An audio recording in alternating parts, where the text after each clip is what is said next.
আসসালামু আলাইকুম।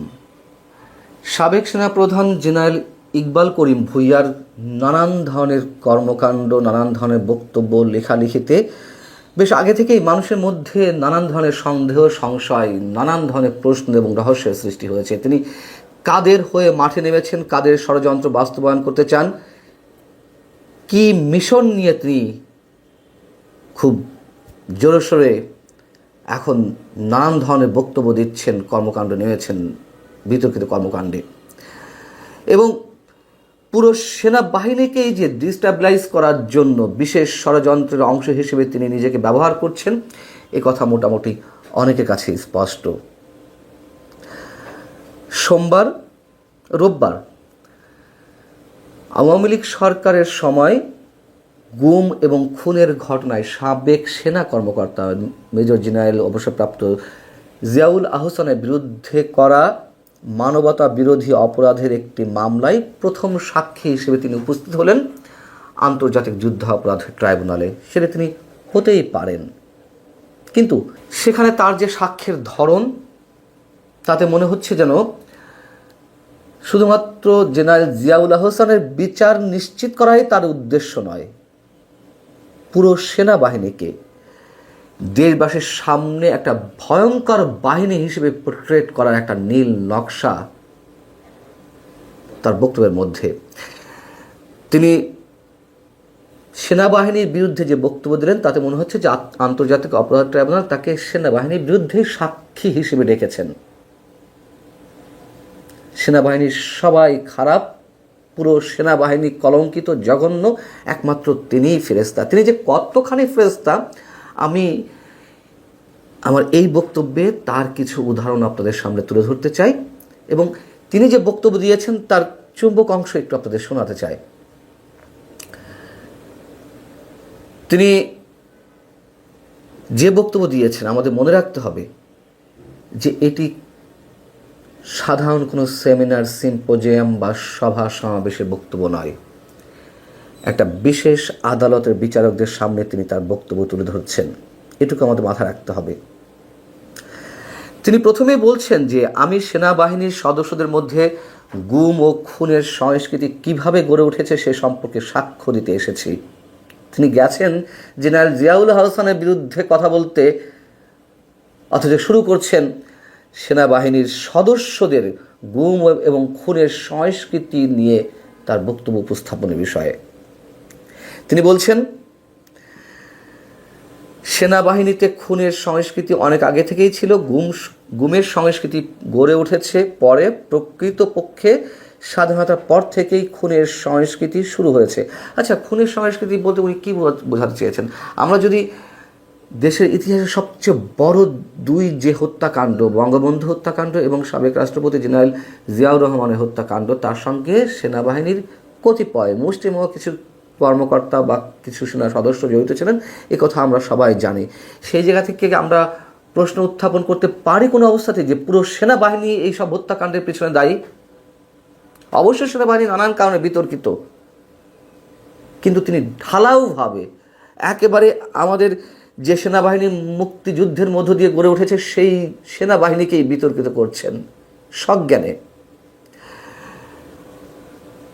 তিনি বলছেন, মানে তিনি যে বর্ণনাগুলো দিয়েছেন তার মধ্যে সবচেয়ে ভয়ঙ্কর যে বক্তব্যটি দিয়েছেন তা হচ্ছে এই সেনা সদস্যদের প্রত্যেকের কাছে প্রাণঘাতী অস্ত্র থাকে এবং তাদের প্রশিক্ষণ এক গুলি এক শত্রু নীতির উপর পরিচালিত হয়ে থাকে। বস্তুত এটি না হলে সেনাবাহিনী কখনো যুদ্ধ করতে পারবে না। এজন্য প্রশিক্ষণকালে, খেয়াল করুন, এজন্য প্রশিক্ষণকালে সেনা সদস্যদের ডিহিউম্যানাইজ করা হয়। মানে কি? প্রত্যেককেই অমানুষ হিসেবে গড়ে তোলা হয় সেনাবাহিনীতে। যখন যারা সেনা সদস্যরা ট্রেনিং নিতে যান,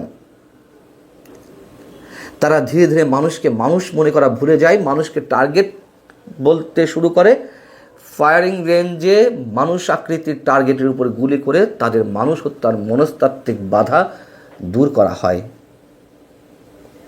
আমি প্রথমবারের মতন এমন মন্তব্য শুনলাম সেনা সদস্যদের প্রত্যেকের বিরুদ্ধে, এবং এই ধরনের ট্রেনিং দেওয়া হয় এর আগে আমরা নিশ্চিতভাবে কখনো জানতাম না। তাদেরকে কঠোর মনোভাবের এক একজন সদস্য হিসেবে গড়ে তোলা হয়, কিন্তু তাদেরকে মানবিক মানুষ হিসেবে গড়ে তোলা হয় না। এটি তিনি কোথায় পেলেন? এর জন্য তাকে জবাবদিহি করতে হবে। আমি তার এই বক্তব্য শোনার পর সেনা কর্মকর্তাদের কারো সঙ্গে কথা বলার চেষ্টা করেছি এবং তারা চ্যালেঞ্জ দিয়েছেন এমন কিছু সেনাবাহিনীতে করা হয় না, বরং সেনা সদস্যদেরকে প্রথমে জেনারেল ক্যাডেট হিসেবে প্রশিক্ষণ দেওয়ার পর অফিসার্স ক্যাডেট হিসেবেই প্রশিক্ষণ দেওয়া হতো। অর্থাৎ প্রথমে একজন সেনা সদস্য কতটা মানবিক হতে পারে, অন্য মানুষের প্রতি তারা কতটা শ্রদ্ধাশীল হতে পারে, সেই বিষয়েই তাদেরকে মানবিক হিসেবে গড়ে তোলা হয়।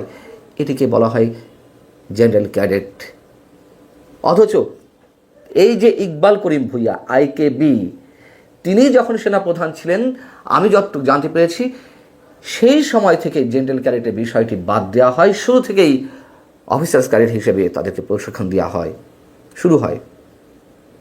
তিনি এতটাই ফ্রেশ, এতটাই মানবিক যে তার সময়ই এই বিষয়টি ঘটল। তিনি বলেছেন যে নানান বিষয় এনেছেন, 2003 থেকে 2006 সাল পর্যন্ত কতজনের বিচার বহির্ভূত হত্যাকাণ্ড ঘটেছে। অপারেশন ক্লিন হার্টের সময় সেনা সদস্যদেরকে ইন্ডেমনিটি দিয়ে তাদেরকে হত্যাকাণ্ডের লাইসেন্স দেওয়া হয়েছে। 2007 থেকে 2009 পর্যন্ত সময়ে DSFI সামরিক গোয়েন্দা সংস্থা সব কিছুর মুখ্য নিয়ন্ত্রক হয়ে ওঠে। 2009 সালে BDR বিদ্রোহের পর সেনা অফিসারদের মধ্যে ভারত এবং আওয়ামী লীগ বিদ্বেষ তীব্রতর হওয়া, সিনিয়র ও জুনিয়র অফিসারদের মধ্যে বিভাজন, ইত্যাদি ইত্যাদি অনেক বিষয় তিনি তুলে ধরেছেন। এত কিছুর কি দরকার ছিল? তিনি জেনারেল জিয়াউল আহসান যদি সত্যিই অপরাধী হয়ে থাকেন, যদি সত্যিই গুম খুনের সাথে জড়িত হয়ে থাকেন, তিনি যেসবের প্রত্যক্ষদর্শী, তার হাতে যেসব তথ্য প্রমাণিত আছে সেইগুলোই তুলে ধরবেন। তা না, তিনি ইতিহাস শোনাতে গেছেন বিচারকদেরকে। এবং জেনারেল জিয়াউল হাসানের বিষয়ে আমি এর আগে একটি মন্তব্য করেছি আমার একটি কন্টেন্টে। তিনি কতটুকু অপরাধী, কতটুকু নিরপরাধ, আমি সে ব্যাখ্যা যাচ্ছি না। কিন্তু এই যে আন্তর্জাতিক অপরাধ ট্রাইব্যুনালের chief prosecutor mister Tajul Islam, তিনি একটি সভাতে ওপেন মন্তব্য করলেন যে জেনারেল জিয়া নাকি 1000-এরও অধিক হত্যা করেছে। মানে তিনি সকালে, বিকালে, রাতে, খাওয়ার পর বা খাওয়ার আগে একটা করে মানুষ মারতেন। কিন্তু এই ট্রাইব্যুনালে তার বিরুদ্ধে অভিযোগ আনা হয়েছে 101টি অথবা শতাধিক হত্যাকাণ্ডের। আগেরগুলো কোথায় গেল? যে সহস্রাধিক হত্যাকাণ্ড ঘটিয়েছেন। যা হোক, সে অন্য বিষয়। জেনারেল ইকবাল করিম ভূঁইয়া তিনি নানান বিষয়ে বর্ণনা দিয়ে একটা পর্যায়ে বলছেন তারিক আহমেদ সিদ্দিকীকে তার নিরাপত্তা, অর্থাৎ সাবেক প্রধানমন্ত্রী শেখ হাসিনা নিরাপত্তা উপদেষ্টা হিসেবে নিয়োগ দেওয়া হয় এবং তার মাধ্যমে সেনাবাহিনী নিয়ন্ত্রণ করার জন্য একটা চেষ্টা চলতে থাকে। এইখান থেকে শুরু করলেও আমরা ধরে নিতে পারতাম যে জিয়াউল আহসানের বিরুদ্ধে তার যে সাক্ষী, তার সাথে এখান থেকে বিষয়গুলো উঠে আসতে পারে। তা না, তিনি শুরু করলেন 54-55 বছরের ইতিহাস সেনাবাহিনীর বিরুদ্ধে।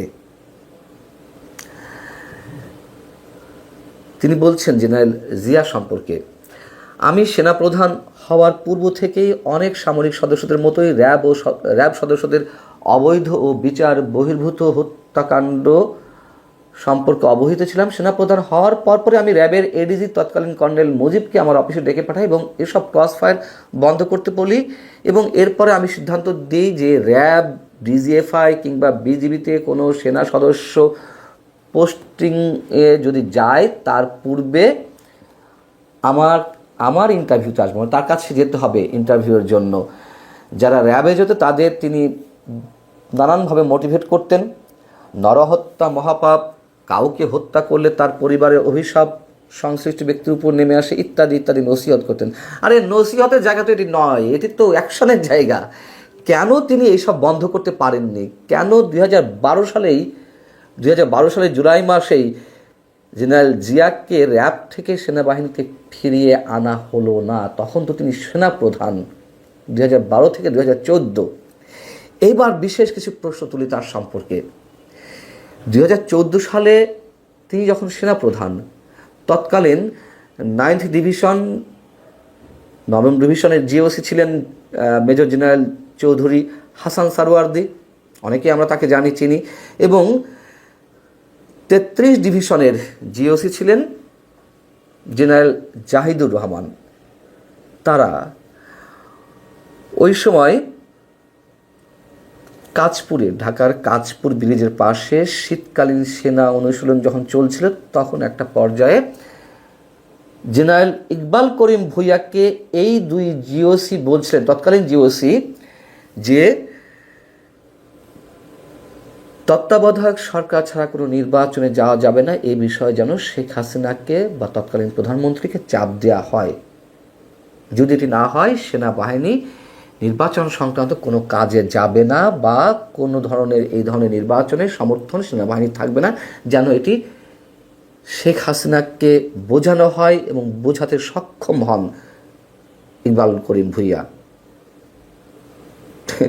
তিনি তো কিছু করেননি, যেহেতু বহাল তবিয়তে ছিলেন। 2014 ইলেকশনের সময় তিনি ছিলেন,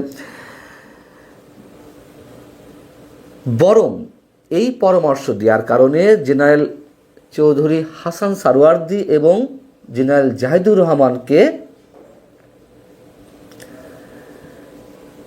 সেখান থেকে, মানে দুজনকেই কমান্ড থেকে সরিয়ে দেওয়া হলো, যেটি শোনা যায়। এবং আরও একটি বিষয় হচ্ছে, যখন তিনি কোয়ার্টার মাস্টার জেনারেল ছিলেন, কিউএমজি সেনাপ্রধান হওয়ার আগে, সাবেক প্রধানমন্ত্রী বেগম খালেদা জিয়াকে তার সরকারি বাসভবন থেকে উচ্ছেদ করা হলো শেখ হাসিনা সরকারের সময়। এই উচ্ছেদ প্রক্রিয়া এবং মইনুল হোসেন রোডের ওই বাড়িতে যে কমপ্লেক্স গড়ে উঠেছে, বহুতল ভবন গড়ে উঠেছে, সেই প্রক্রিয়াটি সম্পূর্ণ করেছেন এই জেনারেল ইকবাল করিম ভূঁইয়া, এবং সম্ভবত তার পুরস্কার হিসেবে তিনি সেনাবাহিনীর শীর্ষ পদটি বাগিয়ে নিতে পেরেছিলেন। এই যে তিনি পুরো বাহিনীর বিরুদ্ধে আদালতের কাঠগড়ায় দাঁড়িয়ে এই যে নানান বিষয় উত্থাপন করলেন, এটা তো রেকর্ড হয়ে থাকবে, খুব স্বাভাবিক। এবং